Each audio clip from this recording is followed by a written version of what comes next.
안녕하세요. 모든 경기 종목을 다루고 있는 토서관입니다.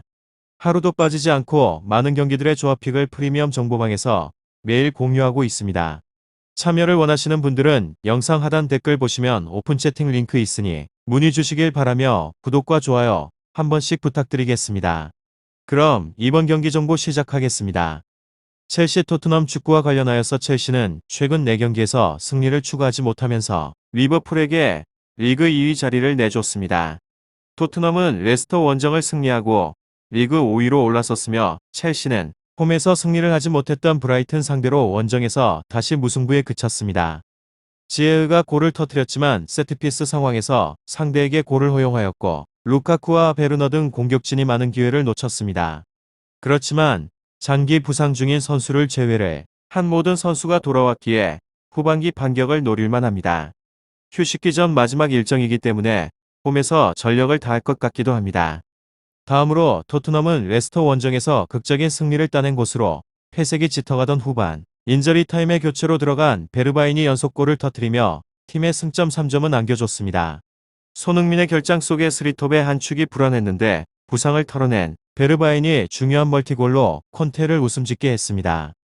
최근 4경기에서 3승 1무의 호성적인데 산체스와 데이비스가 백스리 라인을 잘 가동하며 팀 수비를 잘 지켜냈고 있고 호이비에르도 수비 라인 보호를 해주고 있는 중입니다. 첼시 토트넘 이 두 곳에 있어서 첼시를 상대로 하여서 리그컵 준결승에서 연패를 당한 토트넘의 리벤지 의사가 강하겠지만 원정이기에 무리하긴 어렵습니다. 첼시의 최근 마무리도 아쉬운 상황으로 결과에 있어서는 첼시의 승리를 보고 있는데 두 팀 모두 주중 일정이 있었지만 첼시가 하루 더 휴식일이 있었습니다. 토트넘을 상대로는 상대방의 전적에서 확실한 우위를 보이는 최근으로 또한 캉테가 좋은 몸 상태로 중원에 나서기에 호이비에르와 스킵의 원정팀을 상대로 하여서 중원의 우위를 기대할 만합니다. 하베르츠와 플리시치 등 토트넘 수비를 공략할 벤치 크랙도 충분합니다. 다음으로 첼시 리그에서는 3위로 승승승패무 평소 같았으면 페이스에 대해서 의문을 제기할 법하지만 오히려 동정이 가는 곳입니다. 선수들의 체력적 피로도가 많이 쌓여 있는 듯한데 코로나 아프리카 네이션스컵 등으로 선수들의 이탈이 너무 잦았기 때문에 리그에서는 4경기를 연속으로 무승으로 우승의 경쟁에서는 사실상 밀려버린 상태입니다. 8주 동안 16경기라는 엄청난 강행군 탓에 직전의 경기에서 브라이튼은 선수들이 많이 지쳐 보이기도 하였습니다. 캉테 조르지뉴가 나왔음에도 자기 진영에서 10회나 공을 잃어버린 것은 첼시답지 않은 부분으로 브라이튼이 찬스를 많이 놓쳐줘서 다행이었던 부분으로 다만 실바 아스필리쿠에타, 루이디거 300 라인은 건재하기도 합니다. 첼시 토트넘 축구 중원에서의 실수만 줄이게 된다면 무실점도 가능하기도 합니다. 이곳은 공격수들의 호흡에 문제도 불거지고 있는 곳으로 루카쿠 지에흐의 호흡에 굉장히 둔탁하기도 합니다. 브라이튼전에서는 서로 언쟁을 벌이는 모습이 포착되기도 하고 지에흐는 직전의 경기에서 득점이 7경기 만의 득점이었고 루카쿠도 4경기째 공격에 대한 포인트가 없어서 폼이 좋다고 보이게는 힘이 듭니다. 콘테의 수비 전술에 갇히게 되면 무득점의 경기가 나올 수도 있을 것 같습니다. 결장자는 크리스텐센 7일 맨디, 제임스 찰로바 선수입니다. 다음으로는 토트넘 리그에서는 5위로 승패승되는 집은 뭘 해도 된다는 말이 있습니다. 방출 1순위로 꼽혔던 선수가 극장골을 2골이나 만들어내면서 극적인 승리를 엮어내며 손흥민 선수가 당분간 출전을 할 수 없는 상황에서 베르바인의 활약은 좋은 징조이기도 합니다.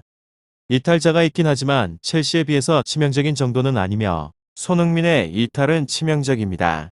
케인이 살아나고 있다고는 하지만 아직까지 전성기 픽까지는 아닙니다. 모우라와 힐은 득점에 강점이 있는 선수가 아니고 베르바인도 고작 한 경기 잘했다고 신뢰를 할 수는 없는 상황입니다. 원정에서의 무득점 비율도 33%나 되는 데다 레스터전 이전까지 8경기 7골에 그쳤던 원정에서의 득점력을 감안하면 첼시의 수비진을 쉽게 공략을 하기는 어려울 전망입니다. 첼시 토트넘 콘테 감독 부임 이후에 가장 많이 달라진 것이 수비일 것이며 300 전환 이후에 벤 데이비스가 왼쪽 스토퍼로 완벽한 활약을 보여주고 있는 곳입니다. 다이어는 결장 이슈가 있긴 하지만 탄강과 산체스 라인이 그대로 가동이 되어 있는 안정감이 있는 구성이 그대로 나올 것 같으며 그러나 공중볼에 강한 다이어 로메로의 결장은 루카쿠의 피지컬에 고전할 수 있는 여지를 남겨주기도 합니다. 다음으로 첼시 최근의 행보가 심상치 않은 곳으로 리그에서의 4경기에서 연속으로 승리를 거두지 못하며 우승에 대한 희망이 사라지고 있는 곳으로 특히나 직전에서의 경기에서 브라이튼과 비기며 승점 3점을 획득하지 못한 것이 치명적이기도 합니다. 최근 2경기에서 1득점에 머무르고 있는 공격진의 득점력이 아쉽기도 합니다. 다음으로 토트넘은 직전에 레스터와의 경기에서 후반전에서 추가 시간에 베르바인의 극장골이 2번 연속으로 터지면서 극적으로 승리를 거뒀습니다. 리그에서의 순위 역시나 5위까지 끌어올린 상황으로 최근에 리그에서는 9경기 동안 패배가 없고 짜임새가 있는 경기를 가져가면서 좀처럼 패배하지 않는 모습이기도 합니다. 특히나 후방에서 뒷문의 제어가 적절하게 잘 이루어지고 있고 비록 직전의 경기에서 화력이 좋은 레스터를 상대로 하여서 맞불을 놓으며 이 실점을 허용하긴 하였지만 최근의 수비력은 다이어가 빠진 수비진의 퍼포먼스치고 나쁘지 않은 결과를 만들어내고 있습니다. 첼시 토트넘 축구 잘 알아보시고 좋은 결과 얻어보시길 바랍니다. 유익한 정보가 되셨다면 구독과 좋아요 한 번씩 부탁드립니다. 그리고 최종 조합과 정답치는 항상 프리미엄 정보방에서 항상 공유하고 있으니 참고해 주시고 이번 영상 마무리하겠습니다.